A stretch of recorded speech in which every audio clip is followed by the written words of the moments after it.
Bon, Xavier s'est levé très tôt, hein, vers 6h moins le quart. Tout le matériel était prêt et chargé dans la voiture. Et donc on est parti à la nuit. Et arrivé donc encore la nuit, puisque c'était au mois de janvier, au bord de la vasque, avec bien un équipement qui s'effectue donc sous lumière artificielle, hein, avec les lampes frontales. Mais Xavier, tout son matériel est prêt, déjà vérifié. Il avait vérifié tout ce qui était relatif au recycleur avant de partir.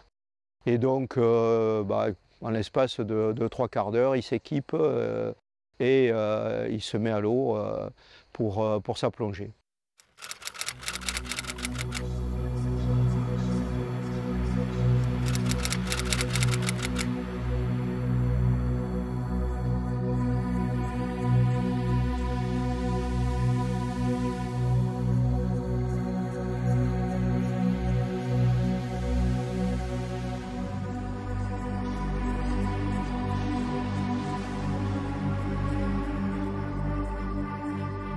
Tête la première, je m'engage dans l'entrée de la cavité.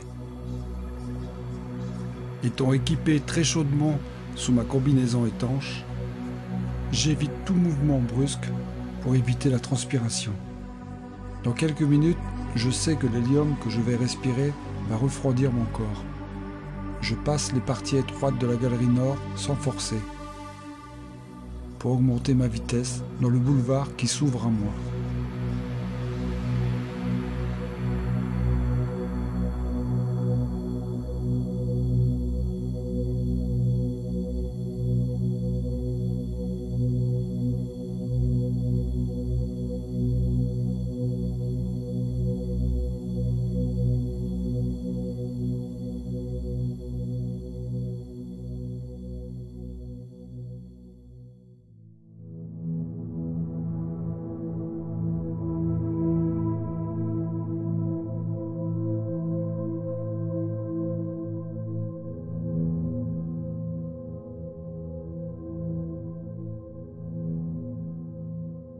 Je suis toujours aussi émerveillé par les paysages qui m'entourent, sculptés par le passage du temps.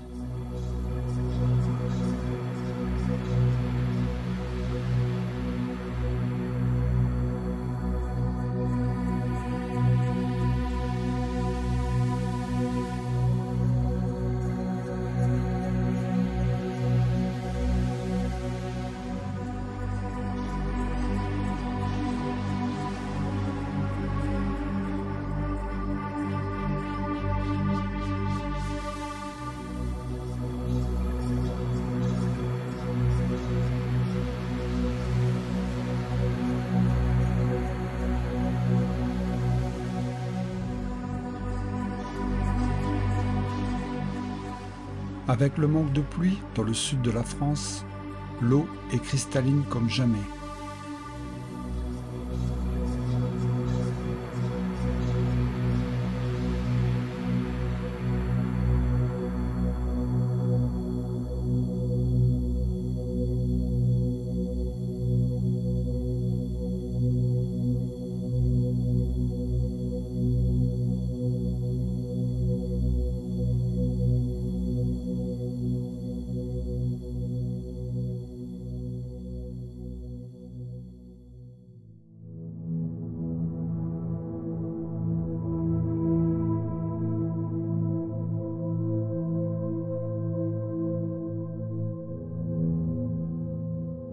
J'entame ma descente dans le puits.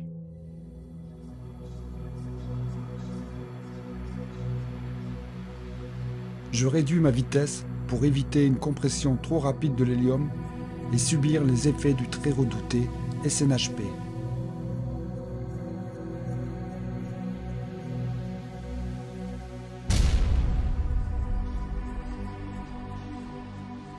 Alors, le SNHP, c'est le syndrome nerveux de haute pression, qui est dû à la compression rapide des gaz que l'on respire. Ça engendre des phénomènes de troubles visuels, donc des flashs lumineux, des éclairs dans le champ de vision ou des étoiles. Et ensuite, une atteinte neurologique au niveau de la gestuelle des membres supérieurs et inférieurs.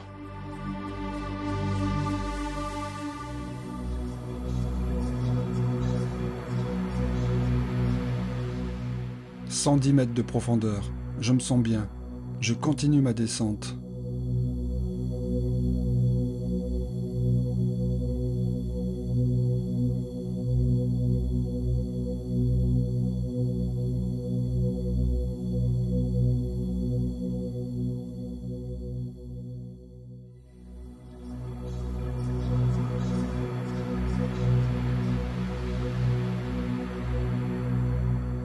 J'ai une pensée pour tous les explorateurs qui ont fait la légende de ce gouffre. Le commandant Cousteau et Haroun Tazieff dans les années 50, sur les 100 premiers mètres, puis Claude Toulmdjian, Cyril Brandt, Pascal Bernabé et Jordi Yerla dans la partie profonde, jusqu'à 191 mètres. Et plus récemment, Frédéric Zwierczynski à 308 mètres. Et je n'oublie pas mes propres expériences depuis 2013. Moins 248, moins 262, puis moins 286 mètres en 2019.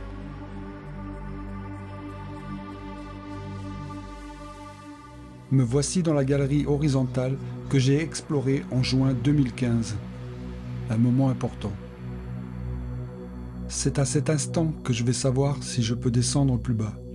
Comme j'arrête la vitesse de compression de l'hélium qui sature mon organisme, l'effet du SNHP peut survenir à tout instant. Mais rien. Je n'ai pas de tremblement, ni de flash, ni d'étoiles lumineuses dans mon champ de vision. Je suis parfaitement lucide. Et pourtant la descente fut rapide, à plus de 40 mètres par minute.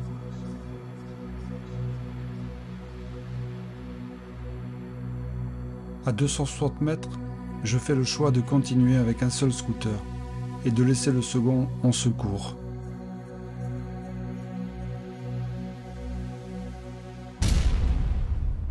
Alors pourquoi j'ai laissé le scooter à 260 mètres? J'ai eu une mauvaise expérience en 2013 à la source de Saint-Sauveur, où j'ai implosé mon scooter de sécurité qui était accroché derrière moi, qui n'a pas supporté la pression à laquelle avait subi le corps du scooter. Ça m'a entaillé la combinaison, me faisant une ouverture de à peu près de 5 cm au niveau du mollet. Et là, j'ai fait toute la plongée remplie d'eau et j'ai eu très très froid à ce moment-là. Comme on arrivait à des profondeurs qui étaient au-delà de la pression test des propulseurs, j'ai décidé de le laisser à 260 et de descendre sur un seul et unique scooter jusqu'à 312 mètres de profondeur. Donc la distance à faire, elle était pas énorme. Donc si j'avais un problème de scooter, je pouvais le laisser au fond et remonter à la palme jusqu'à mon scooter de sécurité que j'avais déposé à 260. J'arrive à 286 mètres, mon précédent point bas de 2019. Je suis à nouveau sur le chemin de l'exploration. L'excitation me gagne. Les 300 mètres sont proches. 298, 299, 300. C'est fait. Le but de toute une vie de scaphandrier est enfin réalisé. Mais je n'en profite pas. Je suis à l'écoute de mon corps et du matériel qui dépasse les limites testées à ce jour. J'aperçois des blocs rocheux au bout de cette galerie sablonneuse. Mon instinct d'explorateur me pousse à aller voir. Arrivé dessus, je stoppe ma vitesse. Ma console de navigation indique moins 312 mètres. C'est un nouveau record. J'amorce mon virage et la remontée à vive allure, comme préconisé par le professeur Gardette de la COMEX, afin de m'extirper au plus vite du fond et d'éviter de continuer à saturer. Mes ordinateurs affichent 520 minutes de décompression. Tout en haut du puits, les phares de mon propulseur m'indiquent la sortie.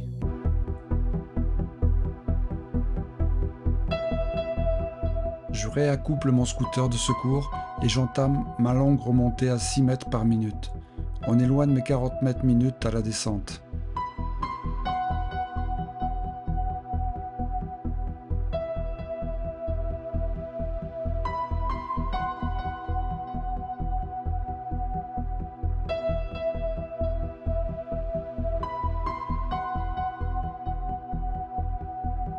Lors de mon premier palier à moins 124 mètres, je signale au premier plongeur de sécurité que tout va bien.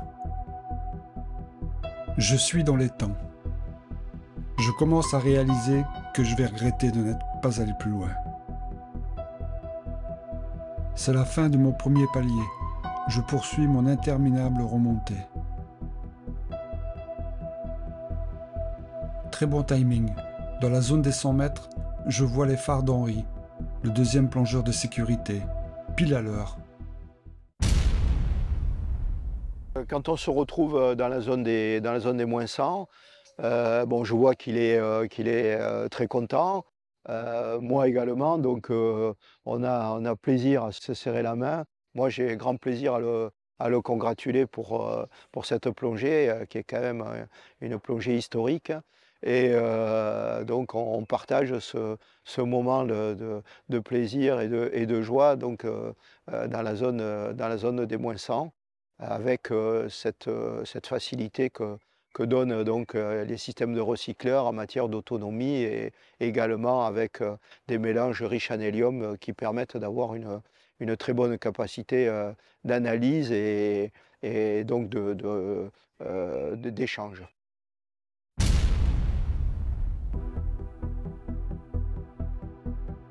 À 70 mètres, je rejoins le troisième plongeur de sécurité, qui passera un peu de temps avec moi. Comme tout se passe bien, il repart, et je me retrouve seul maintenant. Arrivé à 60 mètres, c'est là que tout bascule. Tout tourne autour de moi.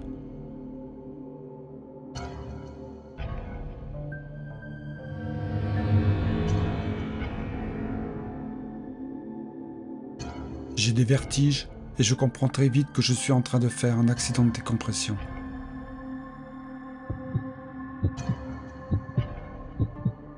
Mes yeux partent dans tous les sens. Je suis en train de vivre un vrai cauchemar.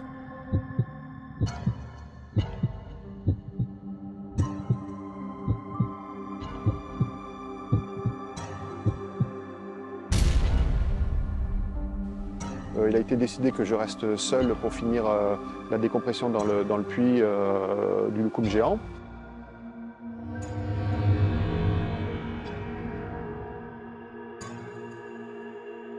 Et c'est en arrivant à moins 61 mètres de profondeur que les soucis sont arrivés. Pendant la plongée, on a subi un dégazage. Le gaz qui a saturé notre organisme est évacué par notre respiration. Et ces gaz qui ont saturé notre organisme ne sont pas suffisamment évacués par notre organisme. Des bulles peuvent se coincer dans notre corps. Et là, il y a une bulle qui s'est coincée dans l'oreille interne. On appelle ça un accident vestibulaire, un accident de décompression de type vestibulaire, et qui engendre des troubles visuels, des vertiges, de la désorientation, jusqu'à des nausées et des vomissements. Et effectivement, il m'est tout arrivé pendant cette phase-là, qui a duré un peu plus d'1 heure, 1h15. Et donc, dans un premier temps, donc, les vertiges, des problèmes de désorientation, que j'ai essayé de gérer en m'accrochant à un moindre béquet rocheux, à un moindre morceau de galerie horizontale. J'étais dans une zone entre moins 61 et moins 75 mètres de profondeur où je pouvais accrocher. Et donc, j'ai décidé à ce moment-là de redescendre pour comprimer la bulle et l'évacuer de mon organisme, parce que c'était la seule solution à faire. Toutes les autres plongées qui avaient été réalisées par d'autres plongeurs très expérimentés dans cette zone de profondeur ou à des zones moins profondes, mais sur de très longues distances, ont tous rencontré, lors de leur accident vestibulaire, une continuité dans le symptôme. Et ont continué la plongée en ayant continuellement jusqu'à la sortie de l'eau, jusqu'à la fin de leur décompression, des nausées, des vomissements, des troubles visuels, des vertiges et une perte d'orientation.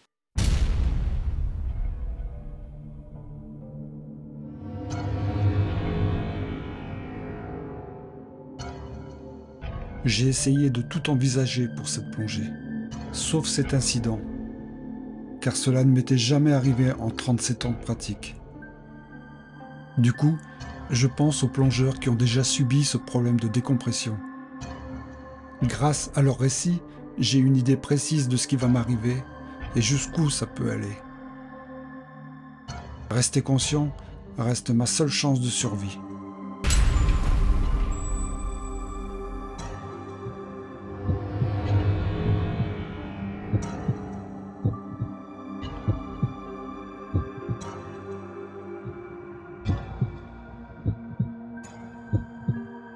Je ne veux pas finir ici. Pas aujourd'hui. Je hurle ma rage de vivre.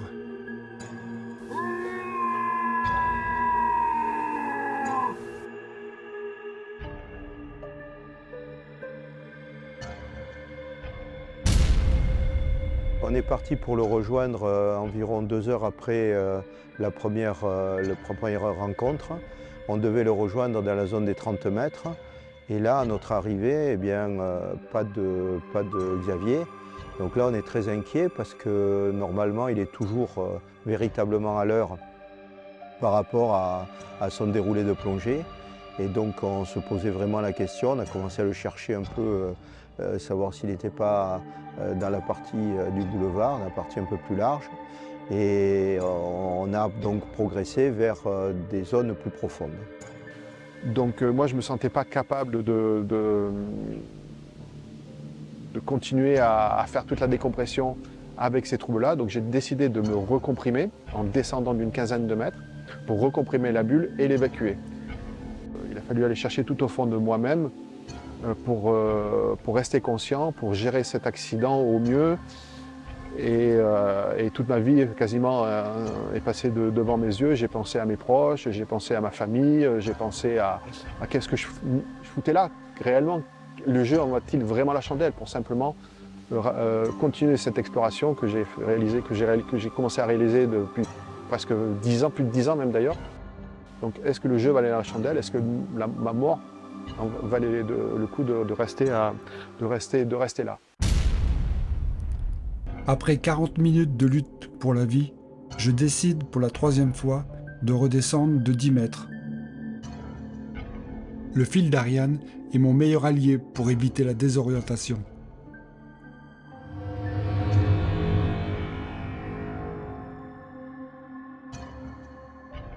Après 5 minutes à 73 mètres, je décide de remonter. Je me traîne.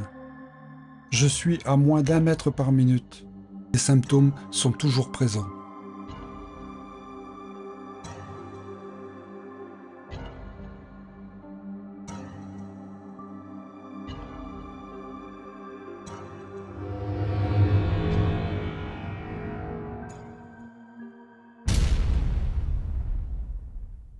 Et donc j'ai fait appel à toute mon expérience, à toute la connaissance que j'avais de la plongée. Et jusqu'à un moment où j'ai pensé à mon père, que j'ai perdu à l'âge de 14 ans. Et voilà, j'ai dit que j'allais le rejoindre, que j'ai dit voilà, c'était le moment peut-être que j'allais le rejoindre. Et c'est à ce moment-là que, en fin de compte, les troubles ont disparu.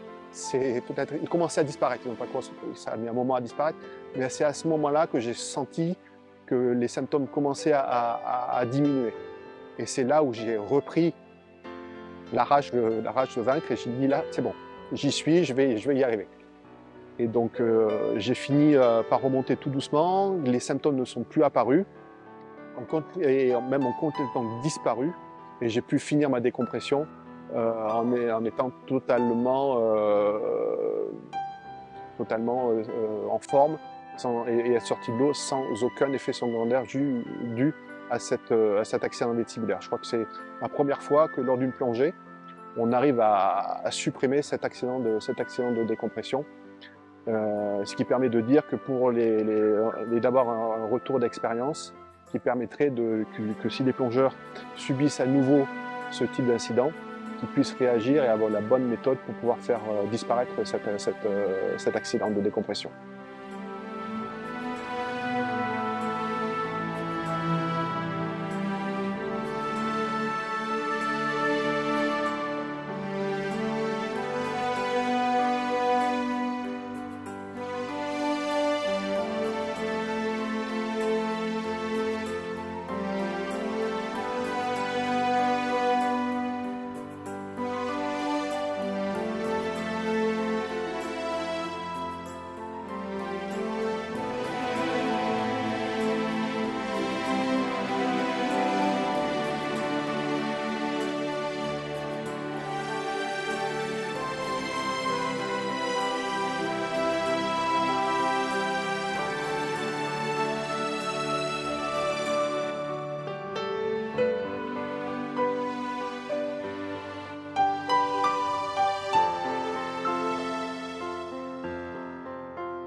Salut. Il y a beaucoup de monde.